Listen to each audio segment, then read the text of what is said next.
Welcome to the educatlist episode 4। इस episode में हम बात करेंगे Ghulam Saad Khan institute of engineering sciences के स्टूडेंट से। ये वहाँ से मैकेनिकल इंजीनियरिंग कर रहे हैं और उनसे पूछेंगे कि वहाँ जो है एडमिशन लेने का प्रोसेस क्या है, उसके टेस्ट की प्रिपरेशन कैसे करनी पड़ती है और वहाँ प्रोग्राम्स कौन कौन से हैं। तो आइए इनसे बात करते हैं। वेलकम अरबाज, आपने हमें टाइम दिया, हम शुक्रगुजार हैं। अस्सलाम वालेकुम। वालेकुम सलाम।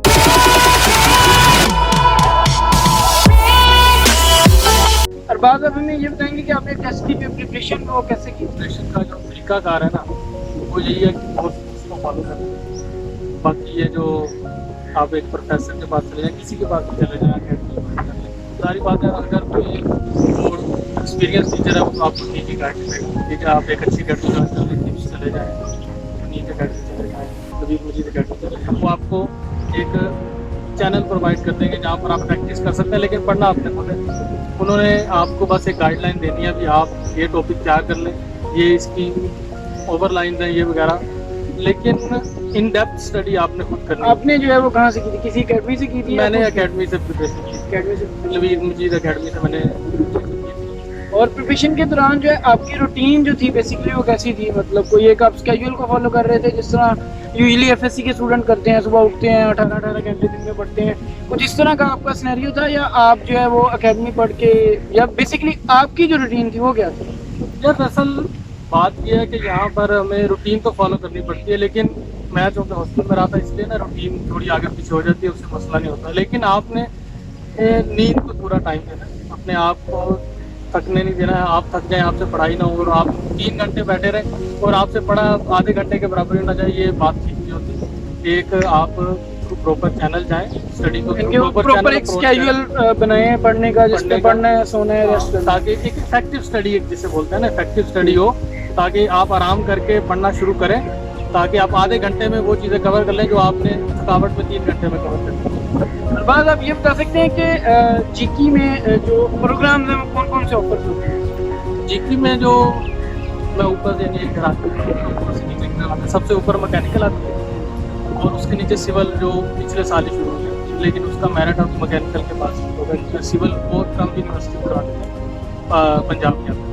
उसके बाद सिविल आती है, उसके बाद इलेक्ट्रिकल, और इलेक्ट्रिकल के अंदर एक और नई ब्रांच थी पावर की, लेकिन उसका लास्ट बैच होगा, उसके बाद वो ख़त्म कर दी गई है। अब उसको इलेक्ट्रिकल के साथ मर्ज कर दी। उसके बाद मटेरियल साइंसेज, उसमें केमिकल आती है, इंडस्ट्रियल आती है, उसमें काफ़ी ब्रांचेज होती हैं, लेकिन मेजर मटेरियल और केमिकल है, उसके आगे ब्रांचेज हो जाती हैं। उसके लास्ट में आती है इंजीनियरिंग साइंसेज, जिसे जीकी में एंटरटेनमेंट साइंसेज कहा जाता है, यानी वो चिल करने के लिए। इसके अलावा इंजीनियरिंग के अलावा कौन कौन सी फील्ड है? इंजीनियरिंग के अलावा बिजनेस स्टडीज? बिजनेस स्टडी वो तो फिर पहले वैसे ही उन्होंने बना दिया, लेकिन नाम से तो देखा जाए तो सिर्फ इंजीनियरिंग के लिए, वो तो शायद उन्होंने बस अपने ना फाइनेंस कवर करने के लिए एक अच्छा चीज़ शुरू कर ली। क्योंकि बेसिकली मैंने भी अप्लाई किया था, तो मैं वहाँ पे देख रहा था कि मोस्टली जो स्कॉलरशिप्स है ना वो केपीके के स्टूडेंट्स को मिलती हैं, जो तकरीबन फुल्ली फंडेड होती हैं।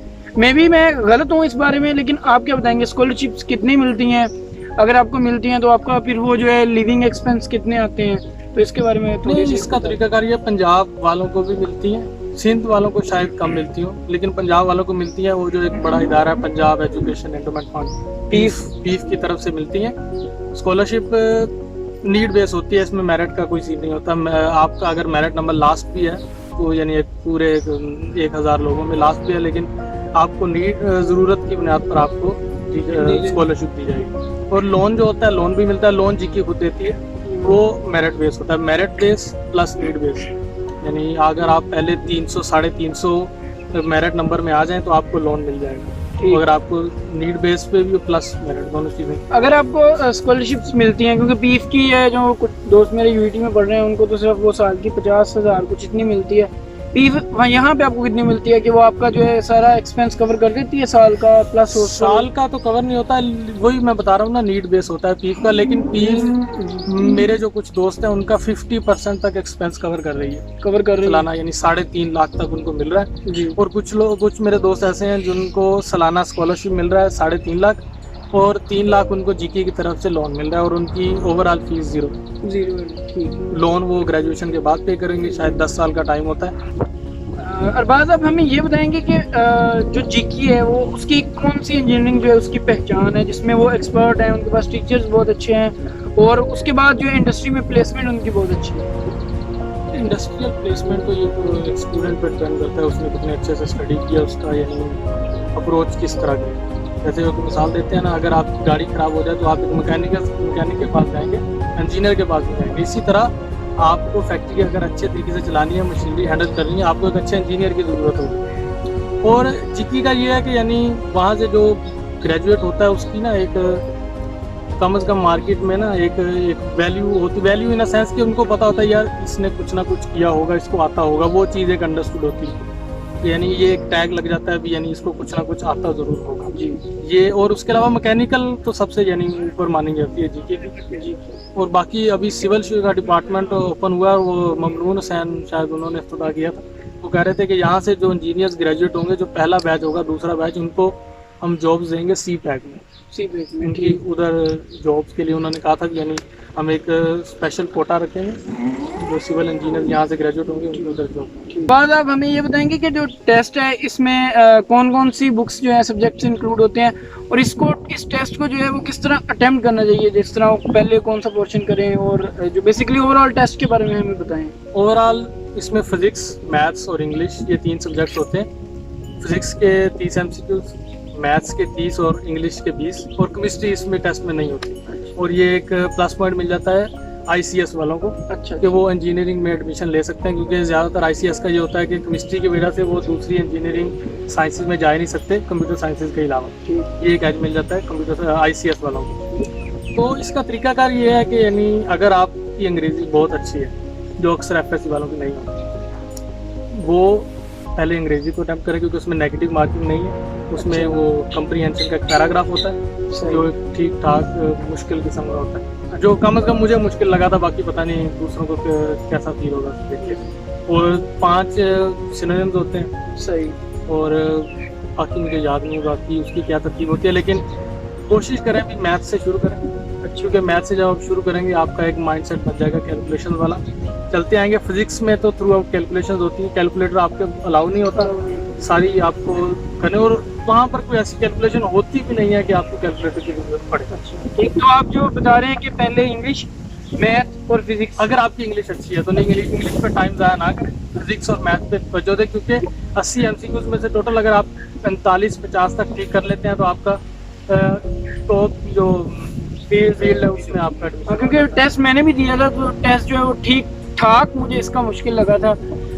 अच्छा अरबाज, अब हमें ये बताएंगे कि जो टेस्ट में टाइम प्रेशर है और जो टाइम है और जो बेसिकली बेसिक प्रेशर होता है कि टेस्ट का जो एग्जाम का प्रेशर होता है वो किस तरह का होता है, उसको किस तरह हैंडल किया जाए। प्रेशर तो जाहिर बात है होता ही होता है, और इसको हैंडल करना बहुत कम लोग हैंडल कर पाते हैं। मेरे से हैंडल इसलिए हो गया था कि मैंने ये सोचा हुआ था मैंने जीके में एडमिशन लेना ही नहीं है, मैंने बस बटर खाने के लिए टेस्ट दिया था। अच्छा। मैंने एडमिशन नहीं लेना, बस ऐसे। अच्छा, लेकिन अगर आप प्रेशर को कंट्रोल करते हैं तो ये बहुत अच्छी बात होती है, क्योंकि वो MCQ इस तरह के होते हैं कि उन्होंने शुरू में इस तरह के MCQ होते हैं कि आपको एक बार हिला के रखते हैं कि यार ये चीज़ तो मैंने कभी पढ़ी नहीं। वो एक्चुअली MCQ होते हैं O लेवल वालों के लिए। वो आप बेसिकली ये बता रहे हैं कि वो एक थोड़ा सा इल्यूजन क्रिएट करते हैं आप में कि ये टेस्ट नहीं हो सकता है, और वो बेसिकली आपको हिलाते हैं कि ये आपके बस की चीज़ नहीं है, लेकिन एक्चुअली में अगर आप थोड़ी सी तवज्जो दें तो आप कर सकते हैं। और जो MCQs आपसे सॉल्व नहीं हो रहा कभी उसे स्किप करके आगे निकल जाए और अगले MCQs को अटेम्प्ट करना शुरू करते हैं, ठीक है। और इल्यूजन क्रिएट करते हैं, और क्रिएट इसलिए करते हैं क्योंकि लोग इसमें आ जाते हैं। अब अगर वो ये वाला एक शराब सा ना क्रिएट करें तो हर बंदे एडमिशन लेने से जितने बंदे हमारे मेरिट में आ जाए। आप इंग्लिश के बारे में बताएंगे कि वो अनसीन आता है या उसकी कोई प्रैक्टिस नोटबुक्स होती है। इंटरनेट तो जाहिर बात है सारा ही अनसीन होता है, आपके पास कॉन्सेप्ट स्ट्रॉन्ग होने चाहिए। जैसे अक्सर MD कैट में तो ये होता है कि थ्रू आउट पूरा एक न्यूमेरिकल एक्सरसाइज उठाकर उधर लिख देते हैं, जिसको जवाब याद होता है वो सोल्व किए बगैर उसको सॉल्व कर लेते वो पार कर देते हैं, ठीक है। लेकिन यहाँ पर टोटली अनसीन होता है, ठीक है, और ठीक ठाक मुश्किल किस्म का अनसीन होता है।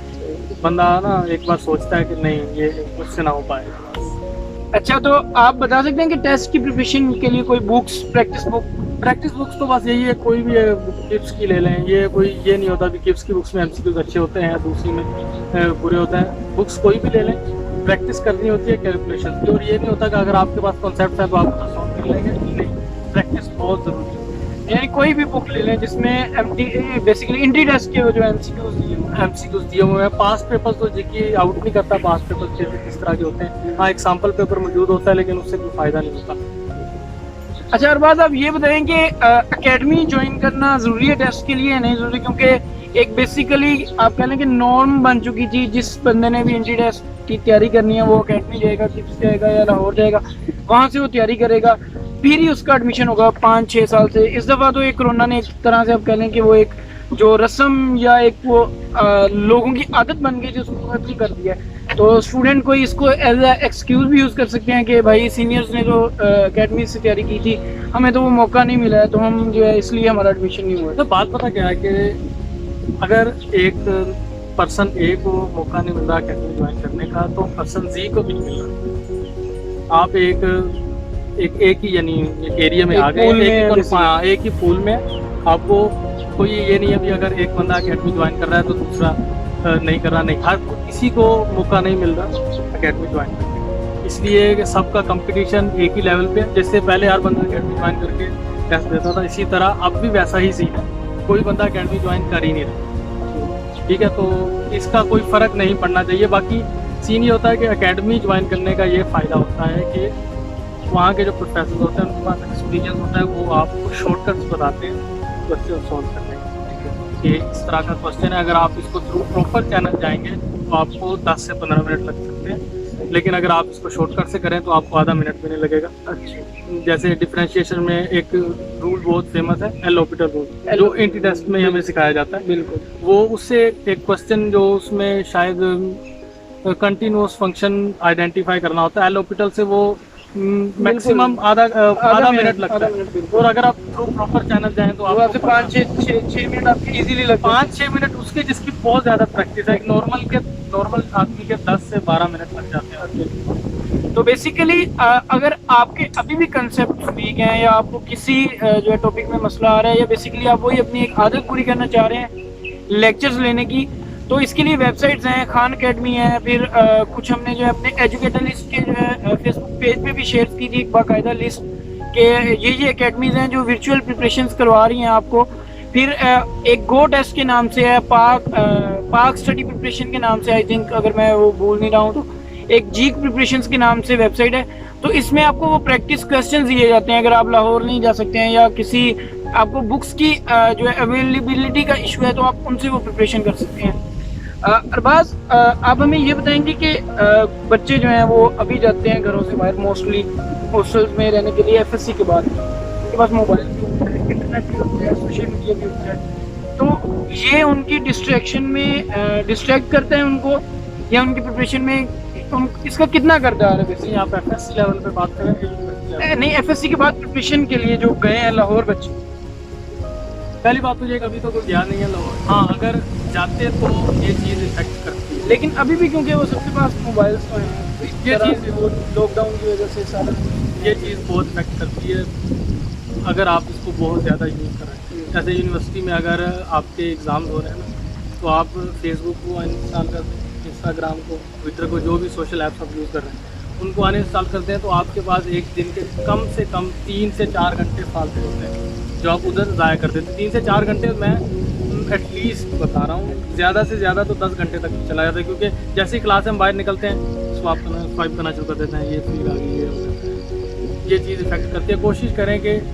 इस चीज़ का सहारा, अगर बच्चे जो हैं अभी वो यूज़ ना करें अनटिल उनका जब तक एडमिशन नहीं होता, क्योंकि इसकी ज़रूरत नहीं है। अभी तो ज़रूरत है क्योंकि ऑनलाइन सारा सेक्शन चलता है, लेकिन वैसे अगर सोशल मीडिया ऐप्स की बेसिकली ज़रूरत नहीं, वो अभी उनको अपने करियर पे जो है आपको अपने फोकस करना चाहिए, क्योंकि अगर अभी आप जो है ना वो थोड़ा सा रिलैक्स हो गए, आप लूज़ हो गए, तो आपका जो है आगे वो करियर जो है स्टेक पे जा सकता है। अगर आपका एडमिशन ना हुआ तो ये चीज़ें जो है आ सकती हैं। बस अगर खुदा न खास्ता किसी बच्चे का अच्छी यूनिवर्सिटी में, अच्छी फील्ड में एडमिशन नहीं होता, तो वेदर ही और शी शुड रिपीट। नहीं, अगर आप इंजीनियरिंग प्री इंजीनियरिंग कर रहे हैं तो आपको वाला ऑप्शन समझे भी आपकी लाइफ में है ही, MD कैट वाला ठीक है, वो करते हैं, एक ट्रेंड बना हुआ है, करना तो उन्हें भी नहीं चाहिए। एक ज़िंदगी का 1 साल आपको, 1 साल बहुत लंबा। इंजीनियरिंग वाले को तो ये सोचना ही नहीं चाहिए ना मेरे फील्ड। जैसे अगर आप नस्ट का देखें तो NET 1 होता है, NET 2 होता है, NET 3 आपके पास 1 चांस होते हैं। दरअसल MD कैट का ये है कि आज या पास सिर्फ एक टेस्ट है, उसी ने आपका पूरा फ्यूचर डिसाइड करना। फ्यूचर तो डिसाइड नहीं करना, आपका एडमिशन डिसाइड करना। अरबाज, आपने अच्छी जो है वो चीज़ें बताई हैं, आपने स्कॉलरशिप का भी बता दिया। अब बच्चों के लिए कोई स्पेशल एडवाइस या उनके लिए कोई चीज़ जो उनके काम आ सकती है आपकी नज़र में, कुछ बताना चाहेंगे उनको? मैं यही कहना चाहूँगा कि अगर आपने सोचा हुआ ना, बचपन से मुझे शौक है, मैंने मैकेनिकल इंजीनियरिंग करनी है और जैसे ही मैं मैकेनिकल इंजीनियरिंग में एडमिशन हो जाऊँगा मैं तहस नहस कर दूंगा, नहीं, मैकेनिकल इंजीनियरिंग आपको तहस नहस कर देगी। ठीक है, ये आप पहले कोई भी यूनिवर्सिटी की प्रोस्पेक्टस उठा लें, प्रोस्पेक्टस में जाके कोर्सेज देखें भी आप उन कोर्सेज, जारी बात है आपको पता तो कुछ नहीं होगा लेकिन आपको थोड़ा आइडिया हो जाएगा भी थर्मोडायनामिक्स होती है, मुझे थर्मो रिलेटेड होती है, मशीनरी टरबाइन वगैरह से रिलेटेड होती है। आपको पता होना चाहिए भी मुझे ये चीज़ें अच्छी लगती हैं या नहीं, आपको डायनामिक्स अच्छी लगती है या आपको स्टैटिक्स अच्छी लगती है, आपको कोर्सेज का पता होना चाहिए। सिर्फ ये नहीं भी मेरा बचपन से ख्वाब है मैंने मैकेनिकल इंजीनियरिंग करनी है, ऑटोमोबाइल में जाना है, मैंने टरबाइन इंडस्ट्री में जाना, नहीं, ये चीज़ नहीं है। आपको देखना पड़ेगा प्रॉपर, आपको उस पर रिसर्च करनी पड़ेगी कि आया मेरा इंटरेस्ट तो है बचपन से, लेकिन क्या उस चीज़ में मैं सर्वाइव कर सकूँगा। और यही तरतीब आपकी सिविल इंजीनियरिंग में होती है, वहाँ पर आपको फ्लूइड मैकेनिक्स पढ़नी पड़ती है और उसके अलावा ऐसे ऐसे सब्जेक्ट होते हैं जो आपको ना एक बार हिला के रख देते हैं। ठीक, तो ये अरबाज की बात से मुझे याद आ गया, एक वेबसाइट है किप्स वालों की, ये बेसिकली पाक एजू कैरियर है, पाक एजू विजन है, ऐसा कोई उसका नाम है। उसमें आप जाएं तो वहाँ तकरीबन हर यूनिवर्सिटी की जो है ना, सॉरी, हर इंजीनियरिंग की और हर यूनिवर्सिटी की उन्होंने बताया हुआ है कि इसमें कौन कौन से कोर्सेज होते हैं। आप अगर वो स्पेशल इंजीनियरिंग पे क्लिक करते हैं तो आपको दे देता है ऑप्शन कि इसमें तकरीबन आपको इस तरह की चीज़ें पढ़ना पड़ेंगी, तो वो काफ़ी हद तक आपका जो है ना, उससे भी जो अरबाज ने बात की आपकी क्लियर हो जाती है। और मैं आपको सिर्फ अभी इतना ही कहना चाहूँगा कि कुछ 20 दिन रह गए हैं आपके टेस्ट में गुलाम इसाक खान के, तो आप जो है जिस तरह अरबाज भाई ने बताया, आप प्रिपरेशन करें, अपनी टेक्स्ट बुक को देखें, प्रैक्टिस जो है करें क्वेश्चंस की ऑनलाइन वेबसाइट से, और अल्लाह जो है वो आपका जो है ना वो साथ देंगे इंशाल्लाह। बस ये है कि अपनी थोड़ी सी रूटीन बना लें, 20 दिन जो है कोई बड़ी गेम नहीं है, थोड़ा सा मोबाइल से, सोशल मीडिया से जो है वो दूर हो जाए। बाकी अल्लाह आपका हमें नसर हो। अगली वीडियो तक जो है हमारे साथ रहिएगा। अल्लाह।